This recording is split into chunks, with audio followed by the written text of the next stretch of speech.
So, hey guys, my name is Alexandra, and this week my presentation is on leadership, entrepreneurship, and how I'd like to change the predominant narrative of tech bro culture in Silicon Valley. Hence the seemingly self-absorbed title, but I promise you I'm not some raging narcissist, and the title here is just to foreshadow a topic I'd like to further discuss in my presentation. But for now, an introduction. So, my full name is Alexandra Sugatan, but most of my friends and family call me AJ. And I kind of just created this slide to give you guys some background information on me. And it's sort of like an ode to League of Legends with the character build and the inventory and stats bar. So if you look at my character inventory, you'll gain some insight into some of the things I've unironically turned into my core personality traits. Starting from left to right, you'll see the Bernie Sanders logo, and I like to consider myself a radical leftist. I support raising taxes for the wealthy to help fund social programs, raising federal minimum wage, canceling student debt, heavy on canceling student debt, and Medicare for all. Essentially everything he advocates for, I wholeheartedly support. And next you'll see Joe Bruin. I'm currently doing my undergrad studies at UCLA, so I travel back and forth from Westwood Village in LA to my parents' home in the Bay Area. And this leads me to my next item, San Francisco. So technically I'm from Fremont, California, but most people outside of the Bay Area don't really know what Fremont is, so I tend to tell people I'm either from Silicon Valley or the Bay Area. I tend to interchange the two. And growing up in the Bay has definitely played an integral role in my life, especially with the region's high level of education and the fact that, going into STEM just reigns supreme in the culture here. And growing up, I constantly grew up surrounded by bright and ambitious people. Take Alyssa, for example. She's from San Bruno, another city in the Bay Area, and I think she's absolutely brilliant. Also, like Alyssa, my parents are immigrants, and I'm a first-generation student. And because my parents grew up working in the tech industry of Silicon Valley, I've always felt the pressure to succeed academically and set my ambitions high from a very early age. However, when I'm not doing academic work, I enjoy working out. And I know most of us haven't met in real life, and you can't exactly tell how tall I am looking at this picture of me, but I am 5'1", and I enjoy working out because the rush of serotonin I get from being able to walk into the gym and deadlift twice my body weight is unmatched, and it's almost criminal. Bonus points if I'm able to catch the person working out next to me surprised. I think it's peak comedy. Okay, next, my stats bar. So on the vertical axis here, I've listed a few qualities and skills I think will be essential to my future success and have rated how well I think I demonstrate them. Starting from the top, we have optimism. And I'd like to say I'm a fairly optimistic person. I try not to take negative words too personally, try to find the good in situations, try to express my gratitude and try to forgive people as best I can. However, the key word there was try, and I'm not perfect at it yet, but I'm definitely working on it. Next is learning agility. And to put it rather simply, learning agility is just kind of knowing what to do when you don't know what to do.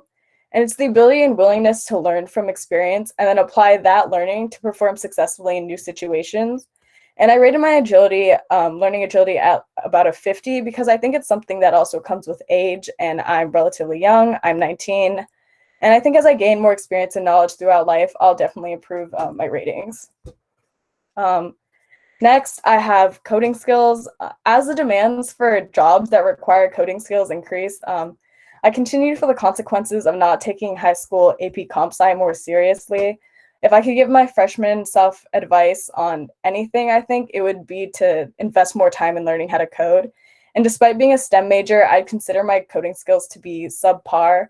But again, with the field of study I'm going into, I know there's definitely going to be more opportunity to learn and grow and improve. And last but not least, I rated my passion 100 because I know I might not be passionate about, everything in life, but the select things I am passionate about, I fully dedicate and commit myself to. And some of the things I'm passionate about include healthcare, more specifically the treatment of neurodegenerative diseases, leftist politics, good food, good books. And I think being passionate has definitely helped me obtain many of the leadership positions I hold today because I care not only for the cause I'm working for, but the people that are involved. Okay.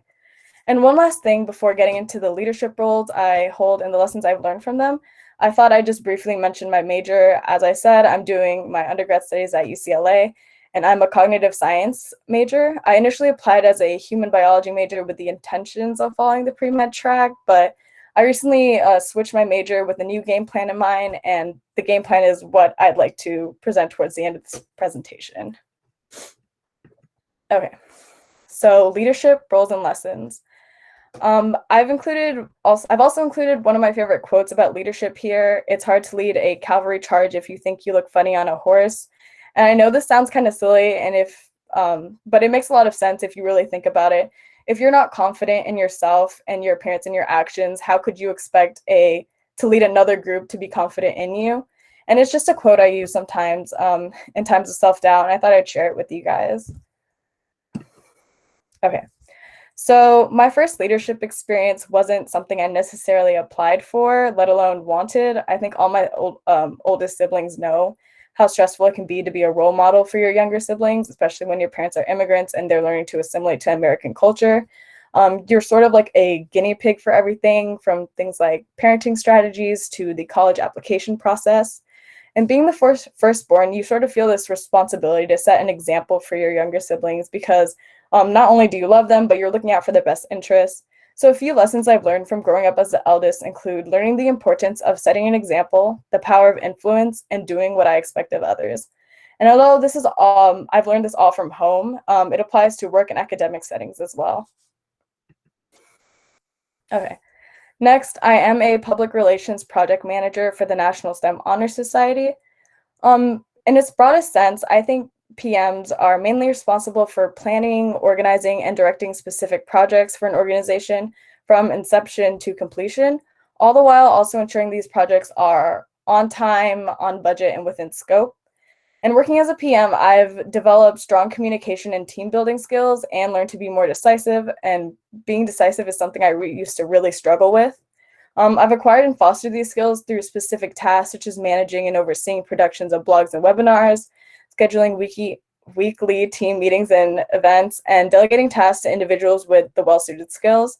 And I've come to actually really enjoy this role of project manager, and I'd like to touch upon it later in the presentation. Okay, so my second leadership role is at CRAB, the Center of Research and Addiction for Brain Health. And the leadership role I hold here at CRAB is very similar to the one I have here at Berkeley Pharmatech. I'm a research team leader for a group studying NAD+ in brain aging and neurodegenerative disorders. And the lessons I've listed, I've also kind of learned here at Berkeley Pharmatech. And these lessons include being open to constructive criticism, being adaptable, and approachable. And leading research online is a relatively new experience for me, so I've learned to be open to constructive criticism because I want to improve both teams' research experience and quality. And by being open to feedback, I've learned how to adjust operations and processes to ensure our success despite, being virtual and working remotely. And with that, I think it was also essential that I had to learn to become adaptable and approachable to help accommodate team members during these unprecedented times. And finally, I am a co-founder of the Neural Network. My roommate and I recently founded the Neural Network as a 501c3 educational nonprofit. And our organization works to empower and educate students interested in exploring the intersection of neuroscience and artificial intelligence, focusing on students who come from a historically underrepresented background in STEM.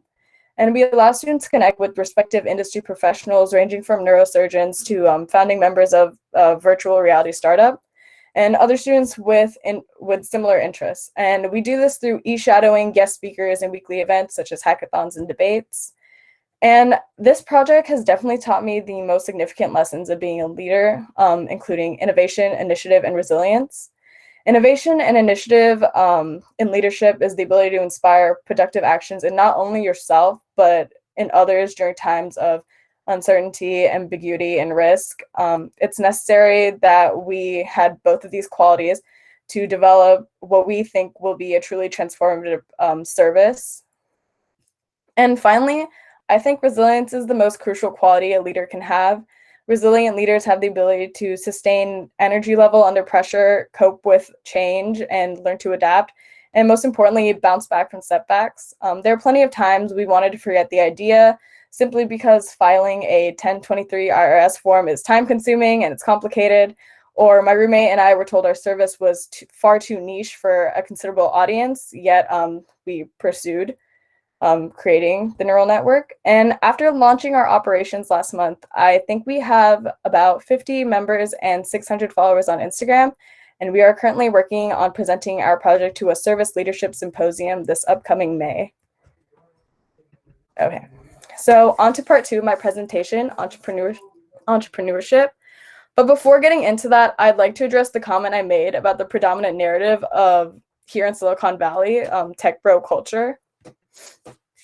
So I'd like to briefly discuss the inequalities and problems regarding the current technological center of the world, Silicon Valley.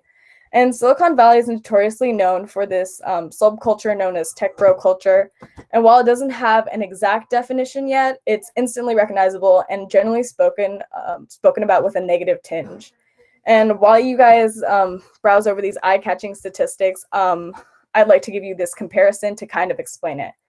So think of a posh coffee shop. The coffee shop happens to sell the best coffee in the world. However, the price for entry is conditional and not monetary. It is free and encouraged for bros to enter, as there are already bros within the coffee shop networking and indulging in the world's best coffee supply. In the presence of other people like him, the bro feels comfortable to enter and also indulge in coffee talk. And the bros scoff in business language and pump each other up with their quote-unquote superior intelligence. Meanwhile, there is a long, anxious line of people composed of aspiring technologists that come from underrepresented backgrounds, communities, and genders. The price for them is not free. It is expensive and riddled with fees that require more labor, coming from glass ceilings and broken rungs, both sociological terms describing the oppression of minorities in the workplace. There's no discounts with nepotism and racial preference, unlike the bros. And some of the people in line eventually just give up, or they never get the chance to be a part of the coffee talk or taste the world's best coffee supply. And this coffee is supposedly representing the smooth entry and climb up of the ladder in career advancement in Silicon Valley. The exclusivity of this subculture has elicited a loneliness in women, loneliness that women feel in male-dominated workplaces. And the preference of talent can make minorities of companies feel singled out, experience imposter syndrome, and inferior in male-driven conversations. The gender gap pay, lack of diversity in tech, and sexual harassment at work are all cases of proof that it still exists. And in the following slides, I'd like to discuss how I plan to address this in future endeavors. Okay. So my first step of this plan is to graduate UCLA with a bachelor's in Cog Sci, Go Bruins, 4's up, baby, 8 claps all around. After graduating at UCLA with a bachelor's, I plan to apply to Stanford's master's program for symbolic systems. And Stanford Symbolic Systems, it's an interdisciplinary program focusing on the relationship between natural and artificial systems. And I've just included here a few of the first career steps of recent graduates. As you can see, the diverse job opportunity is what makes the program so attractive to people. Okay. And after graduating with my master's, I hope to become a project manager in the AI industry. I'd like to work with the data science team to execute AI development projects, be responsible for day-to-day program management, and overall just develop a sense of professionalism and become more familiarized with the industry. And my ultimate goal is to found a healthcare startup in Silicon Valley. I'd like for the startup to work on implementing AI and computer-aided therapeutics for neurodegenerative diseases. And I've also listed how I hope my academic and leadership journey will help me make this a reality. And I've also listed a few policies and strategies I plan to utilize to contribute to dismantling the patriarchal tech bro culture here. And that is all for my presentation.